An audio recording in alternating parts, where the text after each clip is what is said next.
Biblias.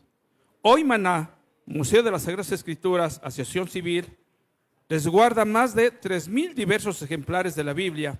Estudia y difunde también un fondo antiguo invaluable de libros de los siglos XVI al XIX. Es miembro de la Asociación Mexicana de Archivo y Bibliotecas Privadas, del Foro de Agencias Bíblicas México, del Consejo Internacional de Museo México, así como de la Alianza Global Whitfield. Recibamos con una cálida de bienvenida, aleluya, a nuestro hermano.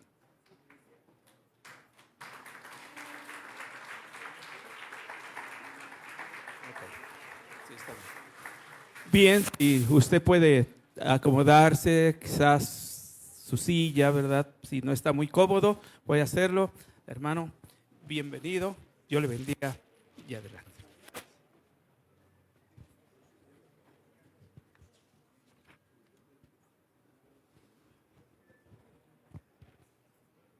Soy privilegiado de estar entre pastores, de compartir con los colegas, siendo el más indigno de todos los que están aquí. Así que les agradezco mucho. ¿Qué es el reino de Dios? Quisiera que comencemos por ahí. ¿Qué es el reino de Dios? Después platicaremos de las etapas del reino de Dios. ¿Qué no es el reino de Dios? Y yo espero que podamos aportar algo al lema que nos convoca, que es cómo caminar en el reino de Dios. Bueno, miren, el reino de Dios no es primariamente un lugar.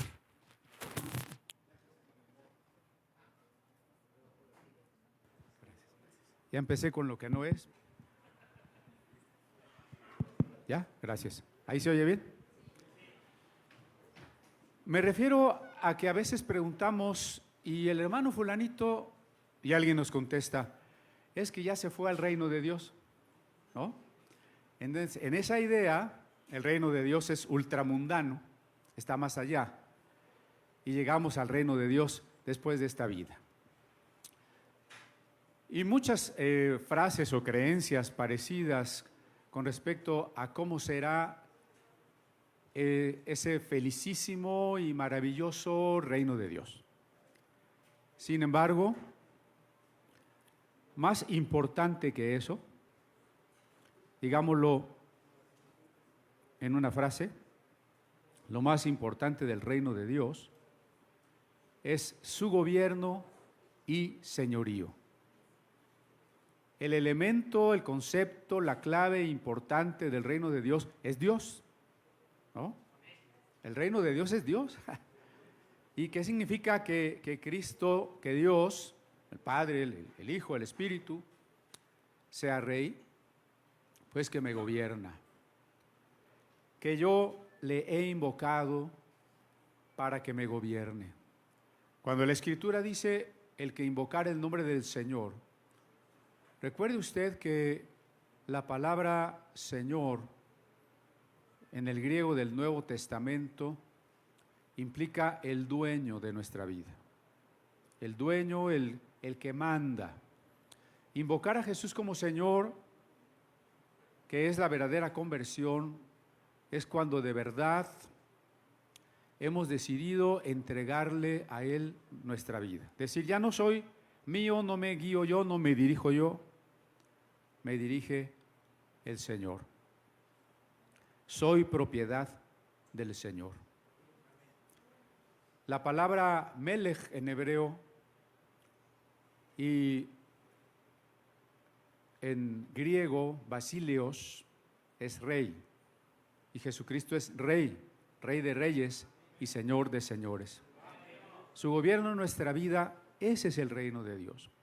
Muy importante, sin embargo, cuando hablamos del señorío, de la soberanía, de la autoridad de Dios, muy importante digo, no dejar de lado el amor de Dios. No son dos conceptos contrapuestos. La autoridad de Dios, el señorío de Dios, nace de su amor. Si alguna definición de Dios nos da la Biblia, es Dios es amor. Piense, por ejemplo, ¿por qué tiene autoridad un papá, una mamá sobre su hijo pequeñito? No porque simplemente al papá le gusta mandar, no porque en el caso humano el papá sea superior. La razón de que los papás tengan autoridad es proteger a los hijos, educarlos, preservarlos. Definamos la autoridad entonces como amor protector. Amor protector. ¿Qué es la autoridad de Dios? Es un atributo, se dice relativo, porque es autoridad sobre su creación. ¿Por qué tiene Dios autoridad sobre su creación? ¿Por qué formó a la creación? Por amor.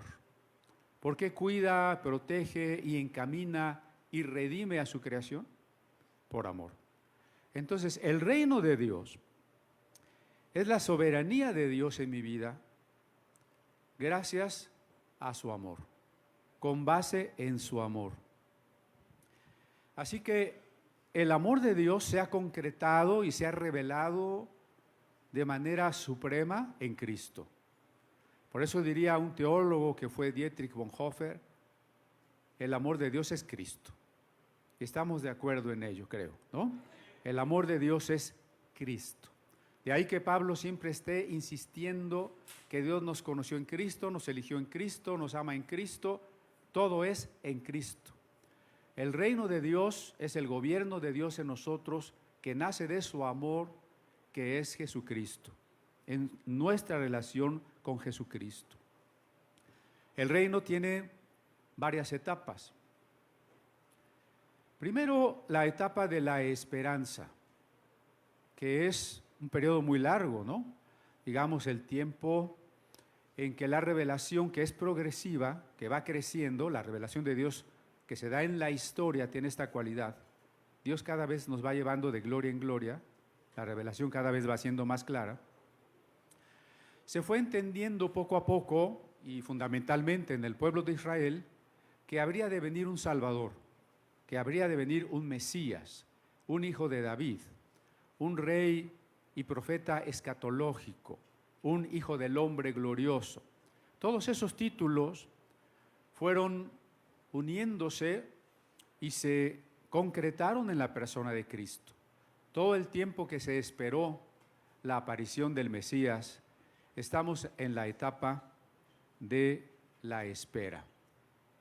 Por eso Juan el Bautista comenzó diciendo: arrepiéntanse, bautícense, porque el reino de los cielos se ha acercado. El reino de los cielos está llegando. Dios está a punto de establecer su reino y si ustedes quieren participar, tienen que preparar su corazón. Ese era el mensaje de Juan el Bautista. Cuando aparece Jesús, tras el precursor, que es Juan, comienza con palabras muy parecidas. El reino de Dios se ha acercado, el reino de Dios ha llegado a ustedes, el reino de Dios está entre ustedes. Nosotros estamos viviendo la etapa presente del reino de Dios, de un reino de Dios en nosotros. Voy a mencionar la tercera etapa y luego me voy a regresar a este punto. La tercera etapa del reino de Dios, que podemos llamarle escatológica. Recuerden que la escatología es la rama de la teología que estudia las cosas postreras, las cosas últimas. Hay sillas, hermanos, no sé si quieran sentarse por acá. Bueno. La dimensión escatológica del reino es futura. Decía otro teólogo que se llama Oscar Cullmann, el reino de Dios es un ya y un todavía no. El reino de Dios ya está entre nosotros, ya está con nosotros, ya estamos nosotros en el reino de Dios, pero todavía no se establece en plenitud el reino de Dios. Se va a establecer el reino de Dios en plenitud cuando Jesucristo regrese y nosotros seamos resucitados. Y aunque hay diferentes posturas de las interpretaciones apocalípticas, hay ciertos elementos en los que todos coincidimos. El mal será desarraigado y los impíos destruidos, los justos resucitados para vida eterna, y el Señor establecerá un reino sin fin, donde no hay muerte, ni dolor, ni maldad, sino la comunión amorosa con Dios será lo más maravilloso de la vida eterna, ¿no? Déjenme subrayar esto, porque a veces estamos esperando otro tipo de cosas. Por ejemplo, es que cuando vayamos a la Nueva Jerusalén, las calles son de oro, y eso como que nos ilusiona. Y yo diría, ¿y? Allá no se compra nada, ¿no? Mejor no se vayan de aventar un cacho de banqueta ahorita, ¿no? Lo importante de la resurrección no es que si hay calles de oro, no es que si me van a dar coronas, o no sé, lo que se imagine usted. Lo importante, lo que define al paraíso, lo que define a la vida eterna, es la intimidad amorosa con Dios. Porque lo más importante es siempre el amado. Imagínense que un joven está enamorado, pero la muchacha no está con él. Es más, ya se peleó con él. Aunque él estuviera en un lugar paradisíaco, estaría muy triste, estaría extrañándola, estaría llorando, tal vez hasta estaría deprimido porque la amada no está con él. Pero si los que se aman están juntos, aunque no tuviesen dinero y el paseo fuera a la banquita del jardín, ese es el paraíso, ¿no? Entonces lo elemental, lo esencial del paraíso es nuestra relación con Dios, disfrutar de Él eternamente de una manera interminable, porque si Dios es infinito, podemos conocerlo cada vez más y no terminamos. Y de 1.000.000 de años, seguirlo amando y todavía podemos amarlo más. No termina, esto no termina. Esa es la dimensión del futuro reino de Dios que se expresa en las parábolas de los evangelios como una gran cena de bodas a la que todos estamos invitados, ¿no? Bien, reino de Dios o reino de los cielos es equivalente. Quiero también aclarar esto porque a veces quiere hacerse una diferencia. No hay una diferencia. Evangelios como Lucas, dirigido sobre todo a gentiles, dice reino de Dios. Evangelio de Mateo, dirigido a judíos que acostumbran evitar la pronunciación del nombre, dice reino de los cielos. Pero son pasajes paralelos, ¿no?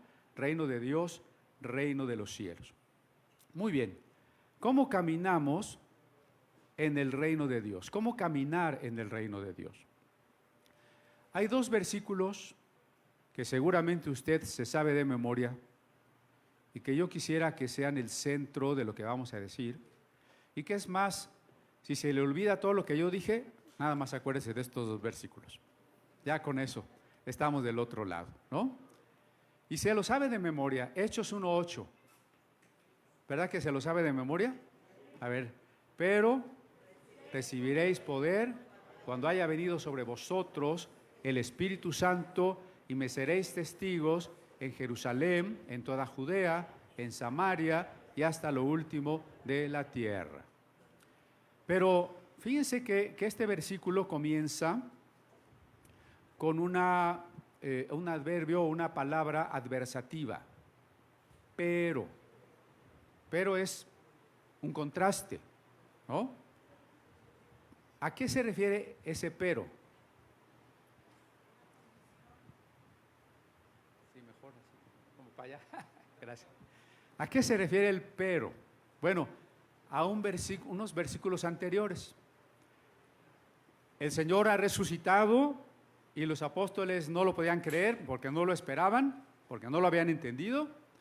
Al fin lo pueden ver resucitado, pero paradójicamente ahora hay una mala noticia. Sí está vivo el Señor, pero ya se va. Y entonces ante la inquietud de esa noticia, le dicen al Señor, bueno Señor, ¿restaurarás el reino a Israel en este tiempo?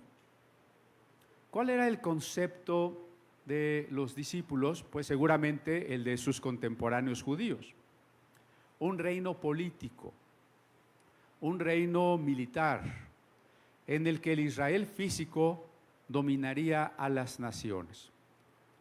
Recuerden ustedes que en 1947 se descubrieron los rollos del Mar Muerto, y en uno de esos rollos, que se llama La guerra de los hijos de la luz contra los hijos de las tinieblas, se hace una descripción de cómo será la guerra contra las naciones gentiles y los judíos apóstatas, cómo van a ser destruidos por el poder que Dios le dará al remanente fiel.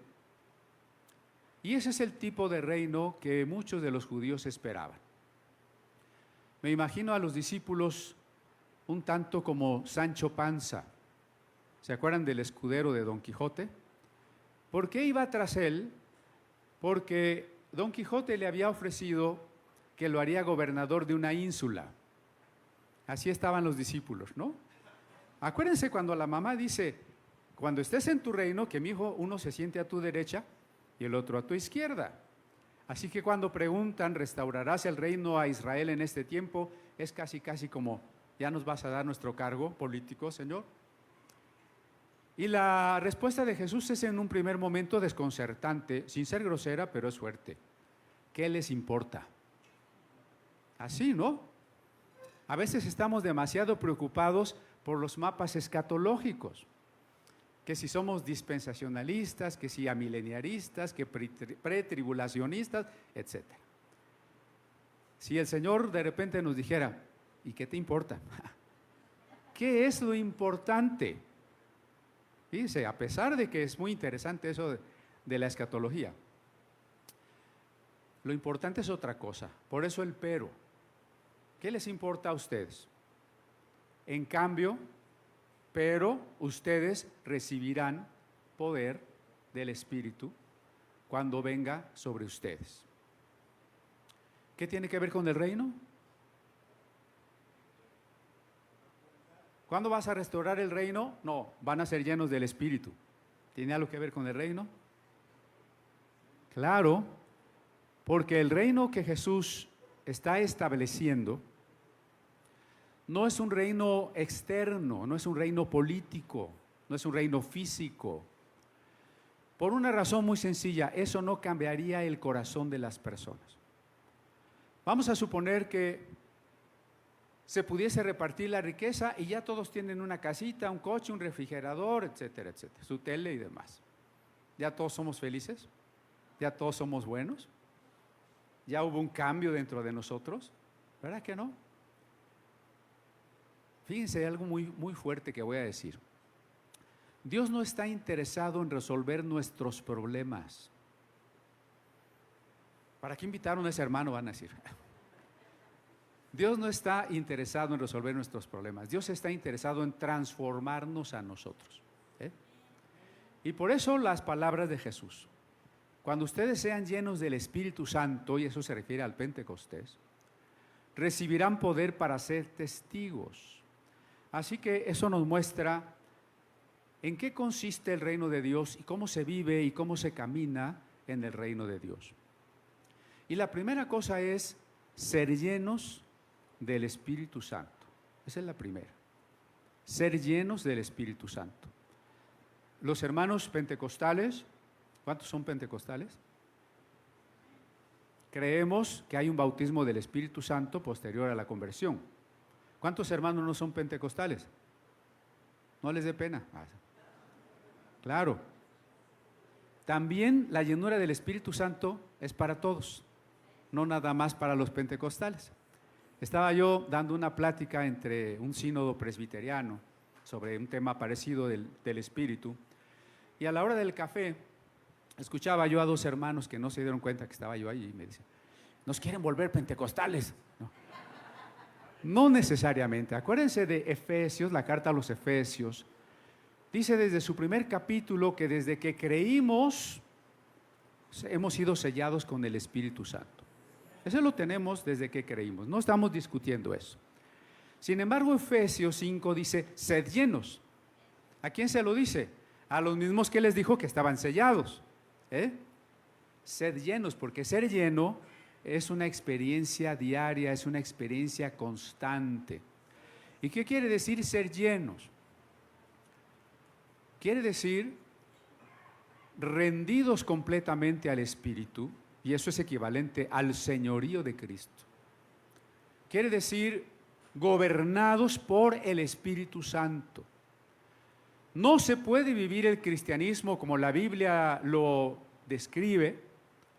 Una iglesia no puede ser lo que Dios quiere que sea. No podemos hacer la obra evangelística, ni pastoral, ni de ningún tipo, si no estamos llenos del Espíritu Santo. Las iglesias y los cristianos tibios y que no estén llenos, no están haciendo las cosas como Dios quiere. No la están haciendo en el orden de Dios. Para hacer las cosas como Dios quiere, con el poder de Dios, en la voluntad de Dios, necesitamos estar llenos del Espíritu Santo. ¿Y cómo se llena uno del Espíritu Santo? No es a través de pedirle a Dios que cuando sea su voluntad, lo envíe. No es así. La oración es importante, sí, pero ahora voy a decir por qué. Pero suponer que tenemos que orar hasta que Dios en su soberanía decida mandarnos un avivamiento es una idea equivocada. Cuando Efesios 5:18 dice, sean llenos del Espíritu, es una orden. La forma del verbo ahí es imperativo. Sean llenos. Y aquellas cosas que son mandatos, que son órdenes, nos tocan a nosotros, ¿no? Si yo le dijera a Dios, lléname, Él diría, yo te mandé a ti. Pero ¿cómo voy a ser lleno yo? Bueno, si el Espíritu Santo ya vive en nosotros, ser lleno implica que tenemos que rendirnos por completo a Él. Imagínese usted como una casa, usted es un templo de Dios. Cuando el Espíritu Santo lo tenemos arrinconado ahí y nosotros seguimos gobernando la casa, pues Él está allí, pero no estamos llenos. Como cuando el templo no estaba lleno, hasta mercaderes había a veces, ¿no? Cuando le permitimos tomar toda nuestra vida, nuestra voluntad, nuestra mente, nuestras opiniones, nuestros planes, todo lo que somos, entonces el Espíritu Santo nos anhela celosamente y Él nos llena y nos gobierna.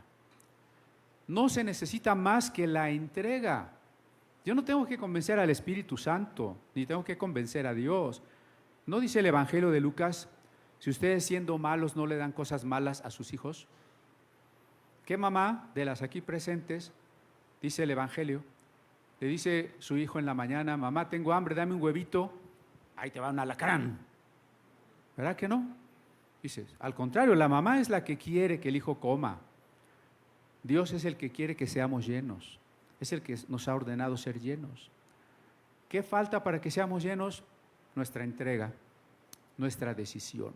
Y ahí es donde sí entra el papel de la oración, porque la oración nos permite que el Espíritu Santo nos redarguya. Lo único que puede estorbar la llenura del Espíritu Santo en nuestras vidas es un pecado no confesado, una actitud contraria al amor de Dios. Y la oración es muy importante para ir descubriendo y rindiendo al Señor nuestro ser. Es por eso que los discípulos estuvieron 10 días en oración hasta que descendió el Espíritu Santo en el Pentecostés.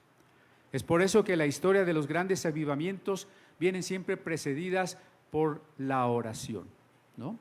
Pero la llenura del Espíritu Santo es un mandato. Quisiera que eso quede muy presente. Es un mandato y es la única manera en que yo puedo vivir experimentando el reino de Dios.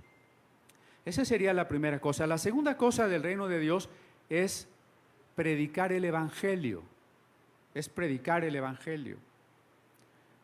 Noten Hechos 1:8. Recibiréis poder y me seréis testigos, ¿no? Espero no pisar muchos callos y si no, pues ya no me van a volver a invitar. Pero la verdadera guerra espiritual no se trata de irnos a dar vueltas o echar aceite ahí por los rincones. La verdadera guerra espiritual es predicar el Evangelio. Cuando una persona reconoce a Jesús como su Señor y Salvador, se cumple 2 Corintios 10:5, que las fortalezas son derribadas derrumbando argumentos y toda altivez que se levanta contra Cristo, llevando cautivo todo pensamiento a la obediencia de Cristo. Esa es la verdadera batalla espiritual y esa se desarrolla evangelizando.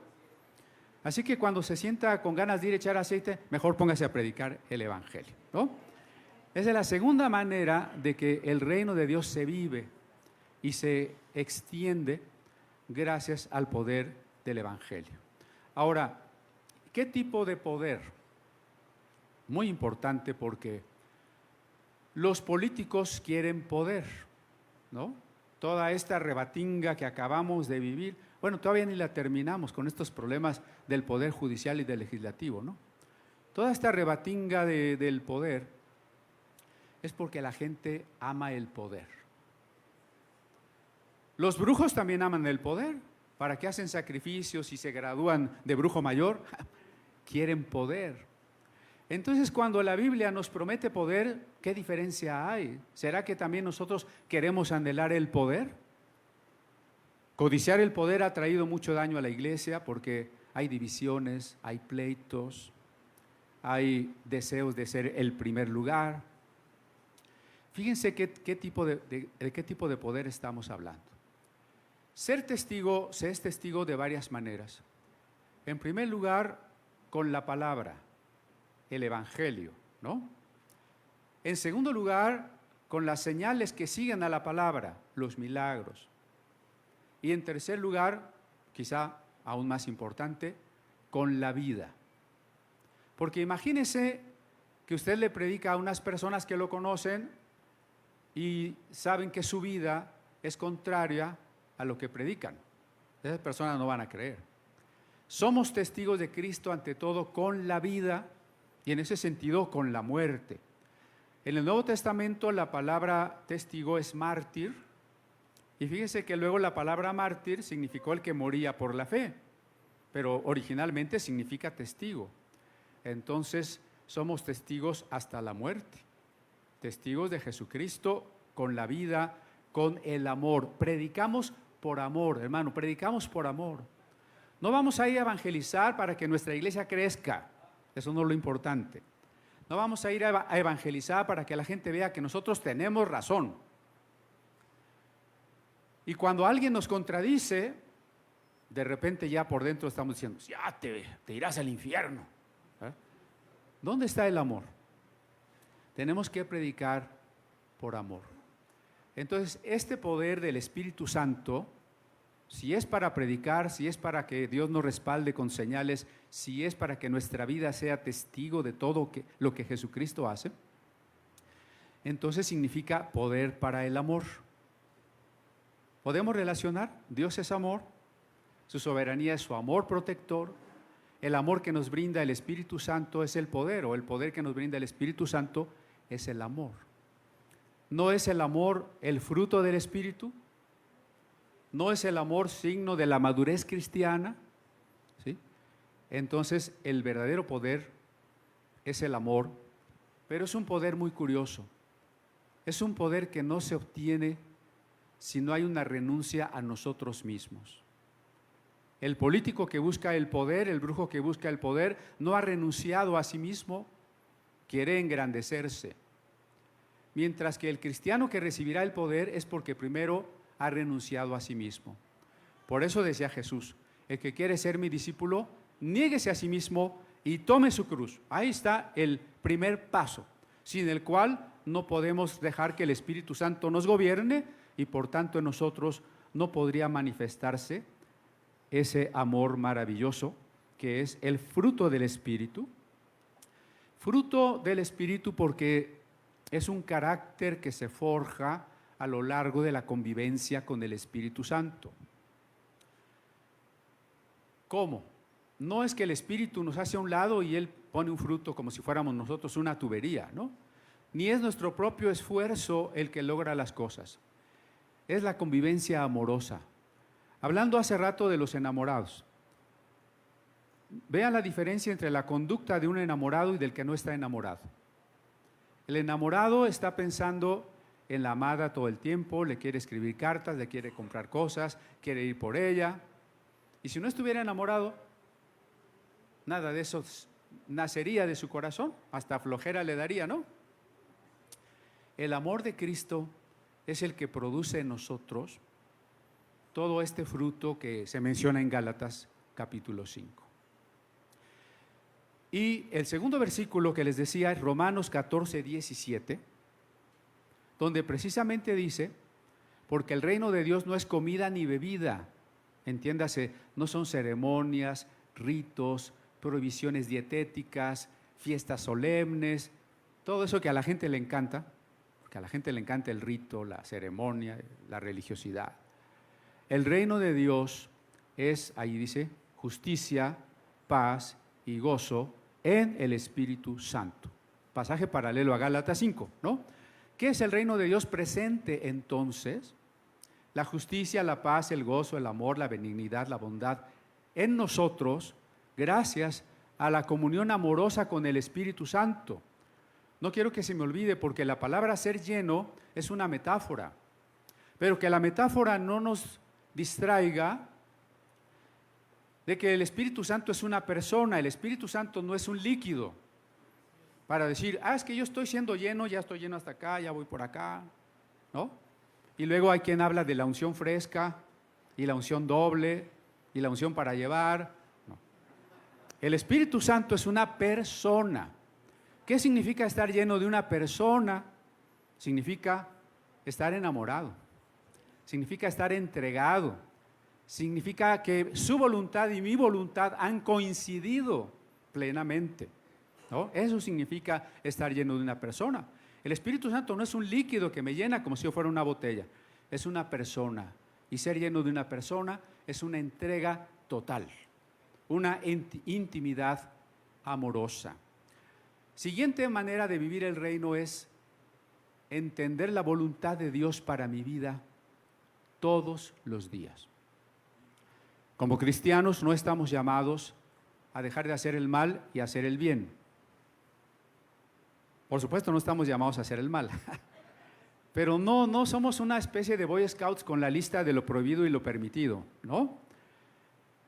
Si Jesucristo es el Señor y yo soy el siervo, si Él es el Señor, yo soy el esclavo, entonces mi única tarea es hacer su voluntad.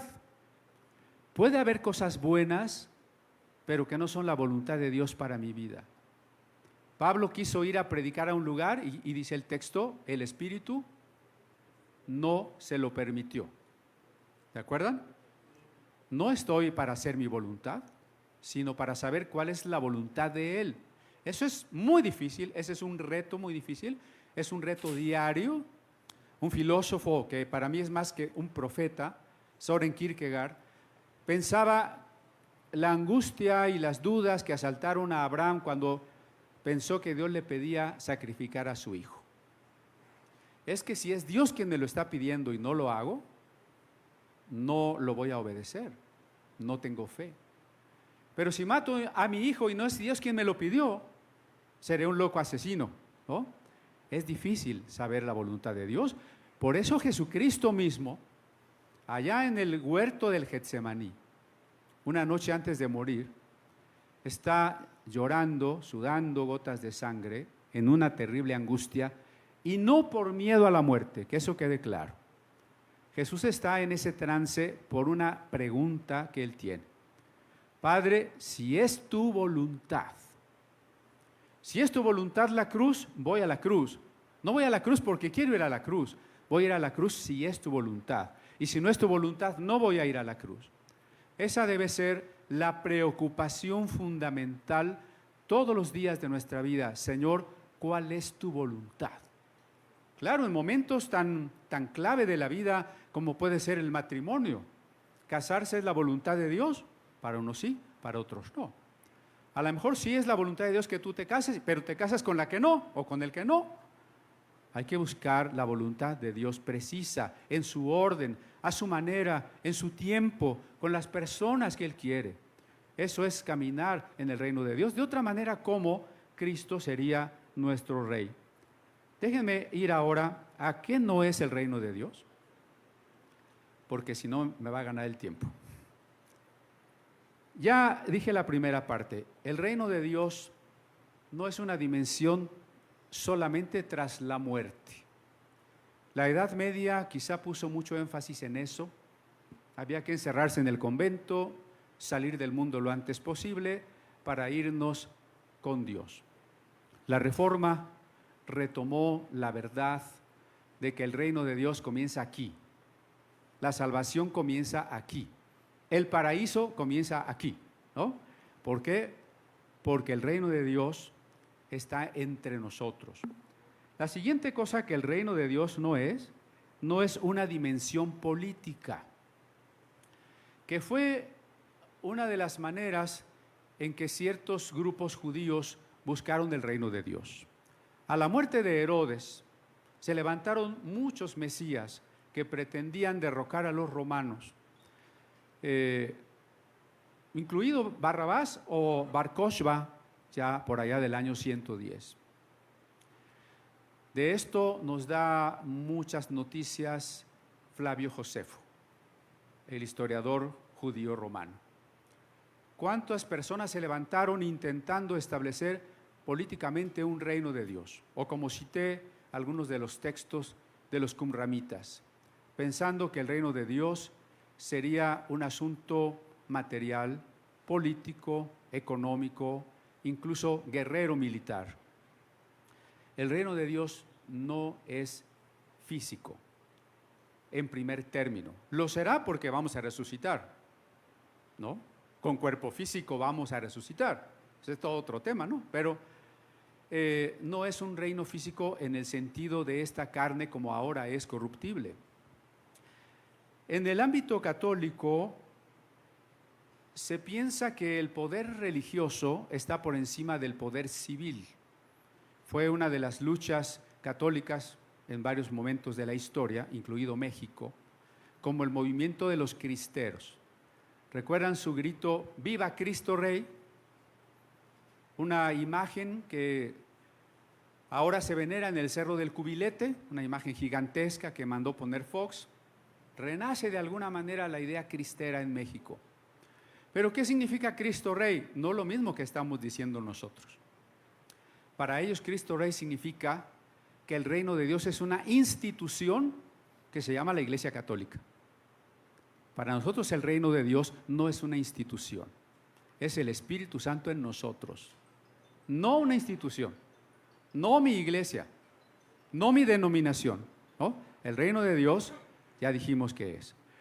Pero si ellos piensan que el reino de Dios es la institución y piensan que la institución, por ser, consideran divina, tendría que estar por encima del gobierno civil, y cuando no es así y hay posibilidades, entonces se hace una guerra para derrocar a ese gobierno e imponer un gobierno integrista de tipo religioso, ¿no? Ese no es el reino de Dios. Otra cosa que no es el reino de Dios es una dimensión mágica.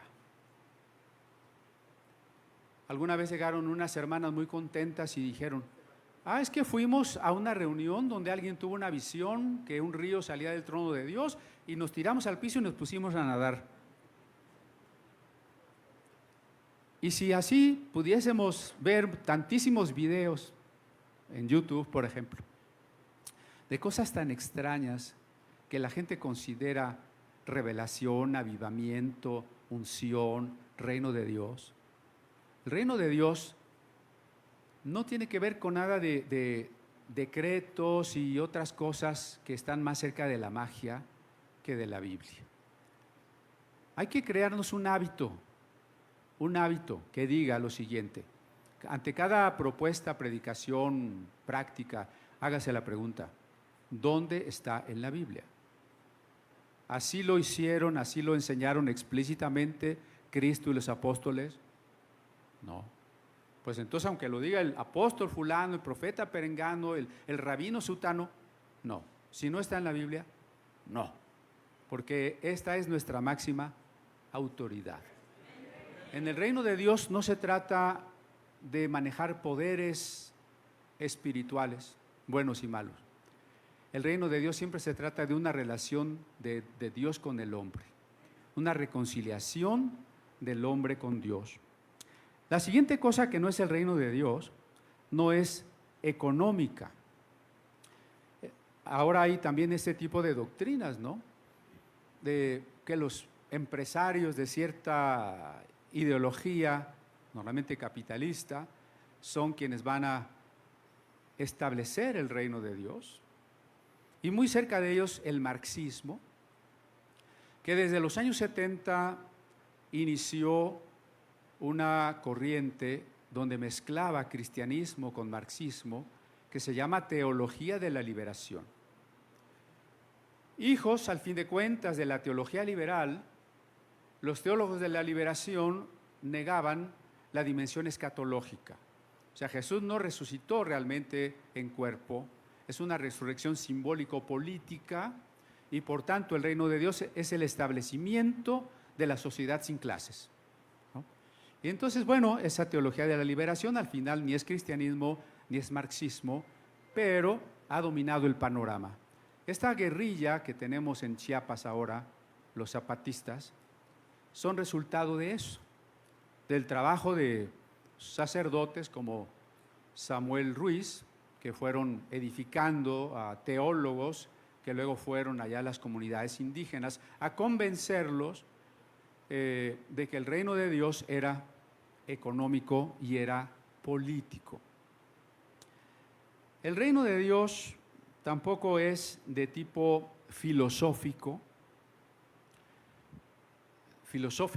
teosófico, no dije teológico, teosófico. Algunos de los pensadores del siglo XVII, como Jacobo Boehme, pensaba que Dios es un proceso, que Dios está realizándose a través de la creación, y ese tipo de ideas después fueron transmitidas a algunos filósofos como Schelling y en parte Hegel.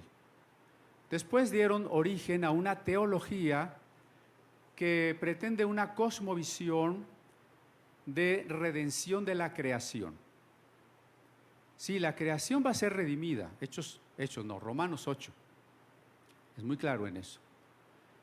Y aunque nosotros somos sal de la tierra y luz del mundo, y podemos influir, y tenemos que dar a conocer a Cristo, sin embargo, no vamos a llegar al punto en donde podamos decir, es que la iglesia ya redimió la economía, y ya redimió la política, y ya redimió la familia, y ya redimió la educación. Las profecías de la Biblia más bien nos hablan de una maldad creciente, incluso de la aparición de un anticristo final. No hay tal cosa como que la iglesia por sus propias fuerzas y su filosofía y su cosmovisión va a redimir al mundo. Es Jesucristo quien redimió al mundo y quien llevará a la consumación, a esa redención cuando Él venga, cuando nos resucite. Claro que la iglesia tiene muchísimo que decir en torno a todas las áreas de la vida, claro que sí, porque Jesús, lo diría otro teólogo también muy importante, Paul Tillich, Jesús es Señor de la ciencia y del arte y de la filosofía y de la política, ¿no? Jesús es Señor de todo. Pero el reino de Dios no son estas cosas. El reino de Dios, entonces, en el que tenemos que caminar hoy, es en un sentido más sencillo, pero también más complicado, porque implica una entrega total. Y eso es fácil de entender, pero no es fácil de hacer, ¿no? Estamos más dispuestos a trabajar, a hacer cosas, o a veces como los que están acostumbrados a decir, bueno, Señor, mis pecados son chiquitos y son poquitos. No, el Señor no ve cantidades.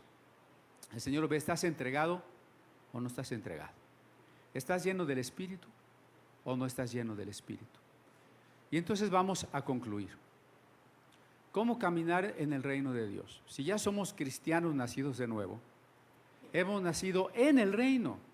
Nosotros ya estamos en el reino, ¿no? Juan 3, el que no nace y de agua y del Espíritu no puede entrar en el reino. Nosotros ya nacimos en el reino. Por eso me gusta el título, ¿no? ¿Cómo caminar en un reino donde ya nacimos? En un reino del que ya somos ciudadanos. Bueno, ¿cómo caminar en ese reino? Ser llenos del Espíritu Santo. Ser llenos del Espíritu Santo. Eso no se puede exagerar en importancia, ¿eh? Es lo más importante. Es lo más importante. Al grado que tendríamos que preguntarnos todos los días, ¿estoy lleno? Porque lo que hagamos sin estar llenos no tendrá el mismo resultado, ¿no? Los fariseos diezmaban, ¿sí? Eran rectos, ayunaban, estudiaban las Escrituras. ¿Ven? No se trata solo de hacer las cosas que debemos hacer, pero algo no tenían, no estaban llenos del Espíritu Santo. Necesitamos estar llenos del Espíritu Santo, ¿no?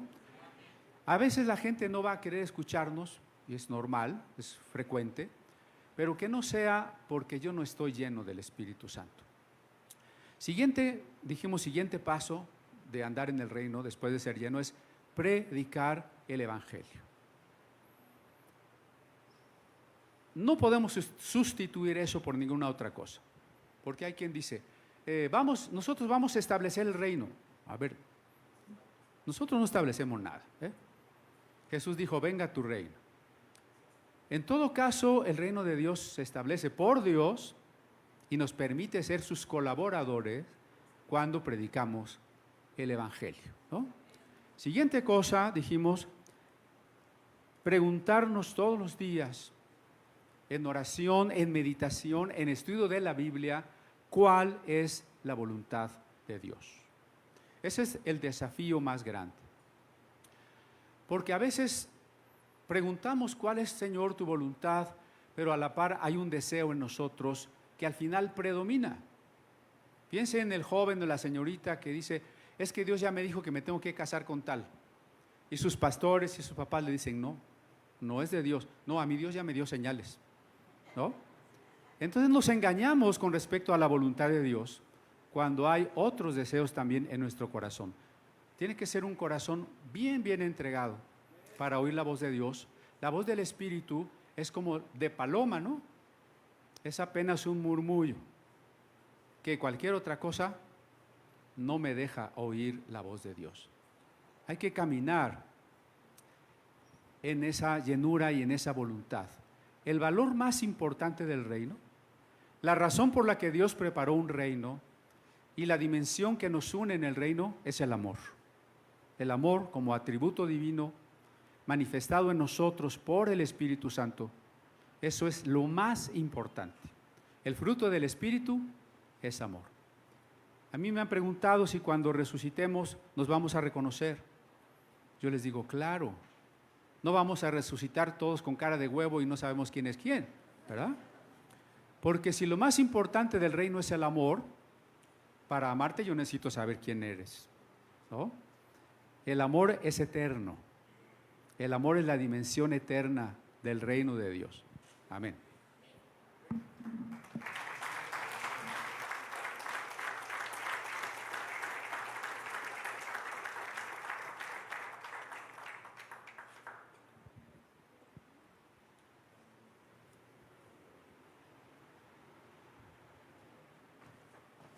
Muchas gracias, hermano. Dios le bendiga.